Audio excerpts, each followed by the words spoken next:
Mount ఐబు ఏ దేశంలో ఉంది? So వీడేంట్రా video మొదలుపెట్టే ముందే ఈ క్వశ్చన్ అడుగుతున్నాడు అని చూస్తున్నారా? So welcome to Abdul Kalam గారి జీకే కరెంట్ అఫైర్స్ సెషన్. ఈ యొక్క సెషన్లో 20 ప్రశ్నలు మనం మాట్లాడుకుంటాం. ఇది మన 10వ సెషన్ అండి. సో ఇదివరకే 180 ప్రశ్నలు నేను చెప్పడం జరిగింది. సో మరి ఇంకెందుకు లేటు చూసేయండి. సో 181వ ప్రశ్న, ఒక సంవత్సరంలో లోక్సభ సమావేశాలు ఎన్నిసార్లు జరుగుతాయి? ఒక సంవత్సరంలో లోక్సభ సమావేశాలు ఎన్నిసార్లు జరుగుతాయి? ఆప్షన్ ఏ ఒకసారి, ఆప్షన్ బి 2 సార్లు, ఆప్షన్ సి 3 సార్లు, ఆప్షన్ డి 4 సార్లు.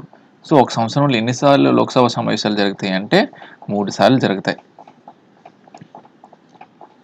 ఇది ద రైట్ ఆన్సర్. తర్వాత ప్రశ్న చూద్దాం. 182వ ప్రశ్న,